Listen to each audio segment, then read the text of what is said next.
हुआ। लाला हमारे बैठ तैयार हो रहे, मैया मुझे जाने दो। भगवान रथ पर बैठ रहे हैं, सारी गोपियां दौड़कर चली आई। गोपियों ने एक बार भी नहीं रोका। लोग कहते हैं रथ के नीचे सो गए, ऐसा भागवत नहीं कहता,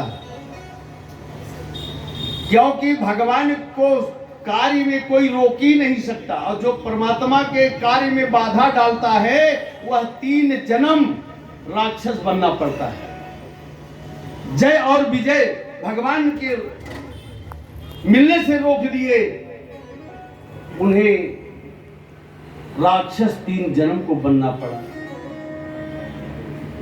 हिरण्यकश्यपु हिरण्याक्ष, दत्तवक् शिशुपाल, रावण कुंभकर्ण, राक्षस बनना पड़ा। इसलिए भगवान के कार्य में हाथ बटाना चाहिए, कभी रोकना नहीं चाहिए। महाराज भगवान रथ पे बैठकर चल रहे थे।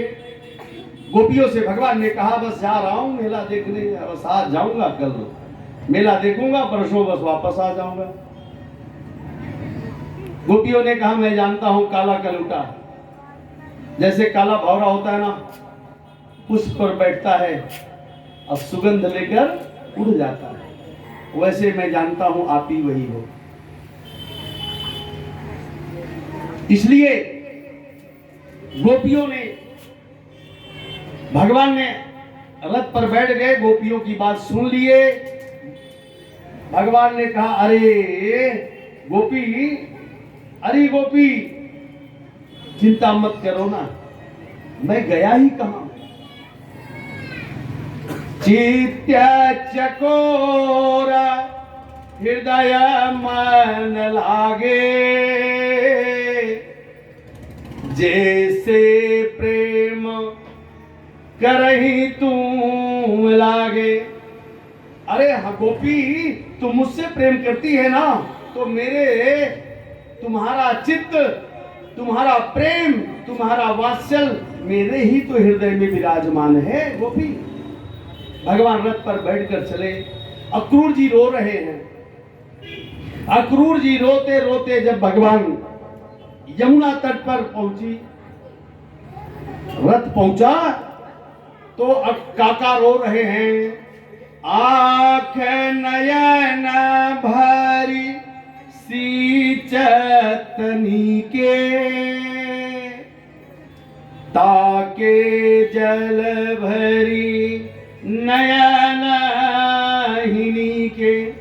महाराज ये नैन आंख इतना जल बह रहा था जैसे गंगा जल बह रहा है। भगवान ने कहा, काका अब जाओ यमुना में स्नान कर लो। तो काका कहां गए? यमुना में स्नान करने।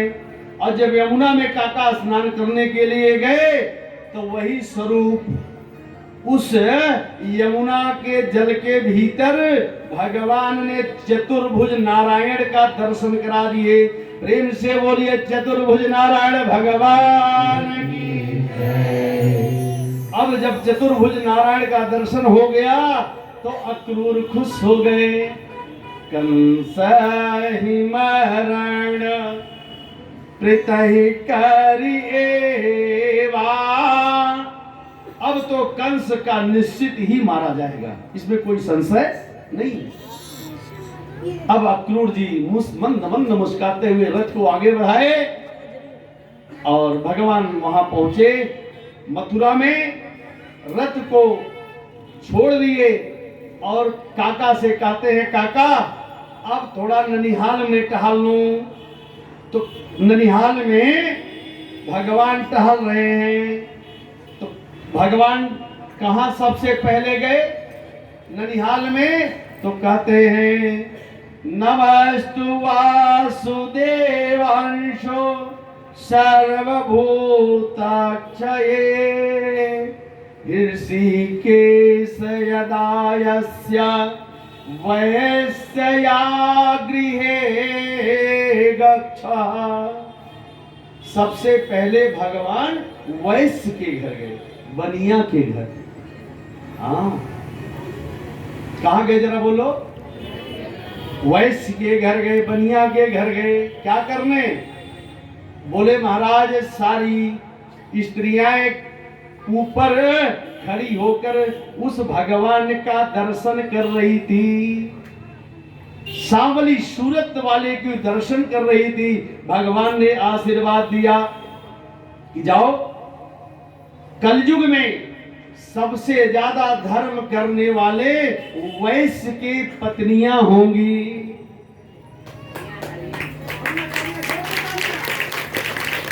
आधा तो करिए नहीं बढ़िया माला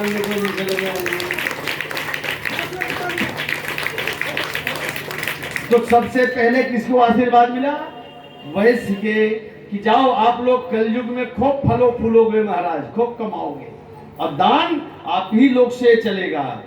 इसलिए धर्म न दूसरा सत्य समाना, अगम निगम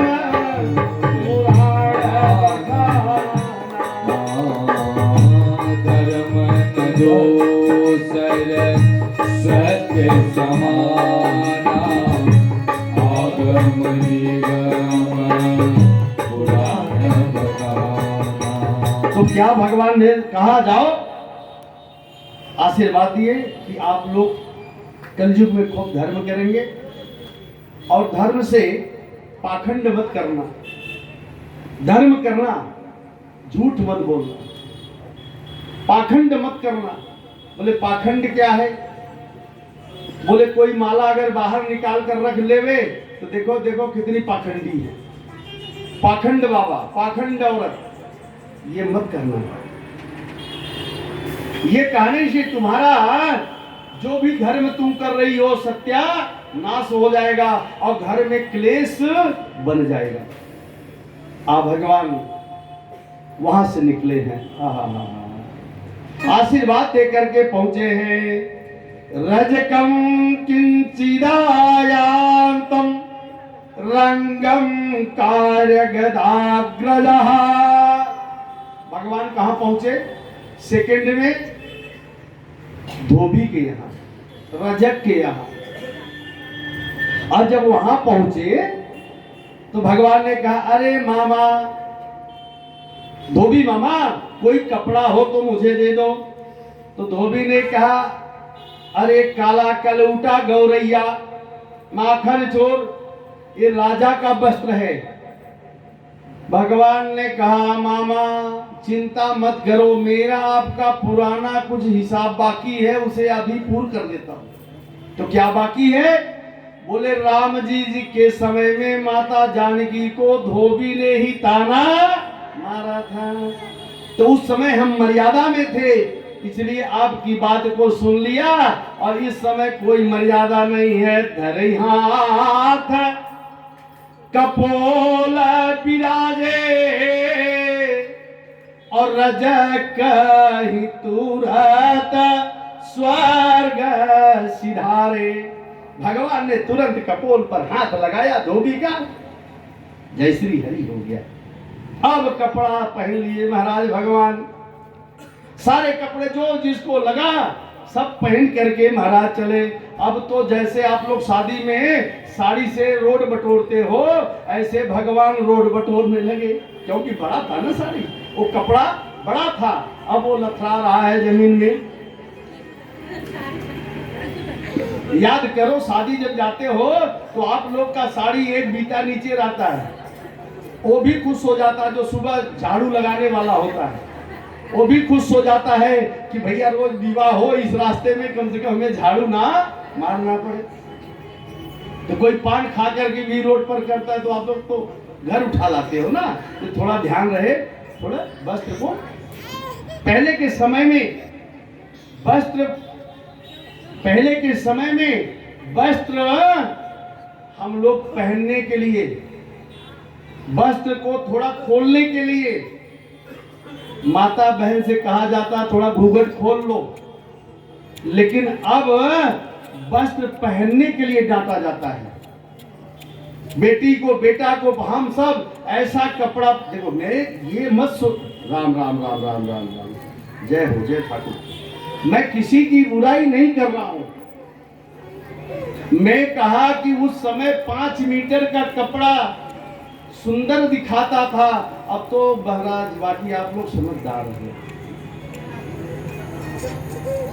इसलिए वस्त्र कैसा होना चाहिए? बोले महाराज भगवान के नाम से, परमात्मा के नाम को लेकर के शरीर पर वस्त्र को धारण करना चाहिए। आचार्य वर्णन करते हैं राजन, भगवान ने कपड़ा पहन करके जब चलने लगे तो दर्जी के यहां गए। कहां गए जरा बोलो? दर्जी के यहां पूछे, अरे मामा मेरा कपड़ा थोड़ा ठीक ठाक कर दो। तो दर्जी बड़ा प्रसन्न हुआ कि ये कैंची और ये मशीन भगवान की कपड़ा सिलने में, ये रुपया अगर परमात्मा के गैया मैया के लिए अगर कोई धन लगे तो हमें लगाना चाहिए। तो इसलिए संसार में भगवान के लिए, गैया मैया के लिए हमें दान करना चाहिए। तो दान कौन कौन करना चाहता है गैया मैया जी? हाथ उठावे, देखो ऐसा उठ रहा जैसे। पक्का गैया मैया के लिए पक्का दान करना है कि नहीं? पक्का। इस समय वृंदावन में 1780 गाय है मेरी। कितनी? जोर से बोलो। और बिना दूध वाली है। निस्वार्थ सेवा करता हूं। और प्रेम मंदिर के ठीक सामने थोड़ा सा आगे हट करके देवकी नंदन और प्रेम मंदिर, जो गया होगा वही जानेगा, उसी के बीच में मेरा आश्रम बन रहा है, जो वृद्धा आश्रम बन रहा है। तो वो बड़े में बन रहा है। तो जिसको भी गैया के, मैं ये नहीं कह रहा हूं कि आपको देना ही पड़ेगा, इच्छा होगा तो गौशाला के लिए, इच्छा होगा तो वृद्धाश्रम में आप लोग अपनी आहुति दे सकते हैं। रसीद लीजिएगा जरूर, क्योंकि रसीद यहाँ रखी है, आप अपना नाम लिखाइए या गुप्त दान करिए, पर रसीद जरूर लीजिएगा। क्या बोले? ठीक है। तो कितने लोग दान करेंगे? हाथ उठावे सब। पक्का? हाँ, प्रसन्न हो। बारे गुप्ता जी बा प्रसन्न हो गए आपके नाम से महाराज।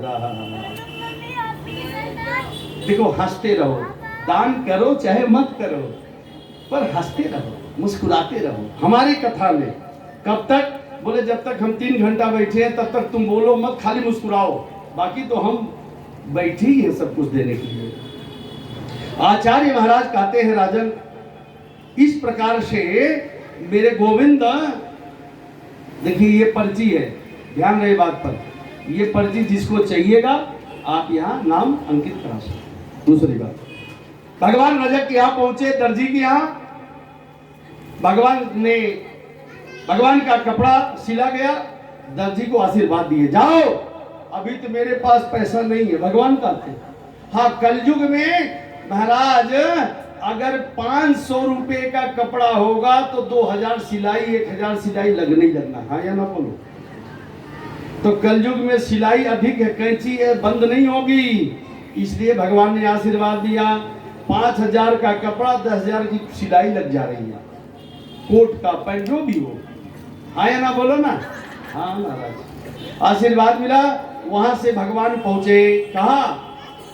माली के यहाँ। अरे माली मामा मुझे माला पहना दो। माली ने तुरंत भगवान को माला पहना दी। अब इधर कुब्जा जा रही थी तिलक लेकर के। क्या लेकर के? तिलक लेकर के। कंस के लिए भगवान ने कहा अरे सुंदरी। क्या कहा? इतना बड़ा कुबड़ निकला है और उसे भगवान ने सुंदरी कह दिया। सुंदरी मुस्कुराने लगी। कहते हैं कि सुंदरी से भगवान ने कहा कि अरे सुंदरी मेरे को तिलक लगा दो। तो सुंदरी अब भगवान को तिलक लगा रही है। कस्तूरे तिलकम ललाट पटले वक्षस्थले कौस्तुभम् नासाये वरमौक्तिकं करतले वेणो मंगल सर्वांगे हरिचंदनं सुललितं कंठे जमुक्तावली गोपासे परवेशितो विजयते गोपाल चूड़ामणि चंदनस्य महत् पुण्यं पवित्रं पापनाशन आपदाहरते नित्या लक्ष्मीर्वसतु सर्वदा। मस्तक पर तिलक लगाना चाहिए, लक्ष्मी का वास होता है, क्रोध समाप्त होता है। भगवान कुब्जा ने भगवान को तिलक लगाई और भगवान ने ऐसे कर दिया, हाथ दे दिया, कुब्जा का जो कुंवर था समाप्त हो गया और कुब्जा परम सुंदरी हो गई। महाराज अब यहाँ पर भगवान मथुरा से कंस ने कुबड़िया हाथी को गेट पर रखा था, भगवान ने उसे उद्धार किए, मार डाले और दोनों भैया दांत लेकर के, हाथी का दांत लेकर अखाड़े में चले गए और वहां जाकर के चारूढ़ मुष्टिक पुट सल तोसल से भगवान ने युद्ध किया। कैसे? नंद गोपयो गोपा भोज राजा समाहुता निवेदितो पानस्ते एकस्मिन् मंचयासीनः। भोज राजा कंस एक ऊंचा आसन पर अपना गद्दी लगाकर बैठ गया और बहुत सी स्त्रियां भाग गई, क्योंकि नन्हा सा बालक है ना, इसलिए सहन नहीं हुआ। अब धीरे धीरे महाराज भगवान अखाड़े में पहुंचे, चाणूर मुष्टिक सल तो सल सबको भगवान ने जयश्री हरि कर लिया। इतने में क्या हुआ? कंसेन के सवाह भगवान ने छलांग लगाई और लगा करके, जो भगवान ने जब जोर से छलांग लगाई तो कंस ऊंचा बैठा था, तो भगवान ने तुरंत केस को पकड़ लिए। अब जब केस को पकड़ लिए तो कंस क्या कहता है? मुंचा मुंचयं चैव केशवं च रुधिरानयः। कंस ने कहा छोड़ो छोड़ो छोड़ो। कंस ये केस से रुधिर, केस से खून निकल रहा है। आज भगवान कहते हैं मामा, एक दिन यही केस मेरी मैया को आपने पकड़ा था, मेरी मैया को भी यही कष्ट हो रहा था जो आज आपको हो रहा है। उस समय मेरी मैया ने क्या कहा? भैया छोड़ दो, लेकिन आपने छोड़ा नहीं, अभिमान था। इसलिए जीवन में कभी मत समझना कि आज आप बड़मनई हैं तो कल गरीब भी हो सकते। अरे भिखारी तो सब है, एक कटोरा लेकर के माँ के सामने भीख मांग रहा और एक BMW से भी उतर रहा है, वो भी भीख। फर्क इतने है को कटोरा लिया है और तूने हाथ पसारा है। तो गरीब सब है कि नहीं? हाँ या ना बोलो। तो फिर अपने को अमीर क्यों बनते हो? हाँ, गरीब सब है। इसलिए भगवान के सामने सब वही है। इसलिए संसार में भगवान कहते हैं अमीर वही है, दीन कहे धनवान सुखी, धनवान कहे सुख राजा को भारी, राजा कहे सुख इंद्र को, इंद्र कहे चतुरानन को, चतुरानन ने यह बात कही कि सुख तो है विष्णु को भारी। उमेशानंद विचारी कहे, जो कृष्ण भजे वही सुखहारी। संसार में सब भिखारी है, सब दुखी है, एक दूसरे को सब देख करके महाराज, वो धनी है, वो सुखी है, वो धनी है, वो सुखी। अरे इंद्र ने कहा भगवान चतुरानन ब्रह्मा सुखी है, ब्रह्मा ने कहा मैं भी नहीं सुखी हूं। तो कौन सुखी? बोले विष्णु। विष्णु जी ने कहा मैं भी सुखी नहीं हूं। क्यों? मैं सृष्टि सब कुछ में परेशान। तो भगवान ने कहा कौन सुखी? उमेशानंद विचारी कहे, जो कृष्ण भजे वही सुखहारी। क्योंकि अंत में जब तुम्हारा शरीर जाएगा तो जब कृष्ण कृष्ण भजते रहोगे तो अंत में लई जई है बैठाय अंत में भगवान। अब यहां भगवान ने कंस का मान को मर्दन किए, भगवान ने जय श्री हरि कंस को कर दिए। आचार्य कहते हैं कि महाराज सबसे पहले माता पिता को जेल से छुड़वाए और फिर उज्जैन में भगवान ने सांदीपनि मुनि को गुरु बनाए।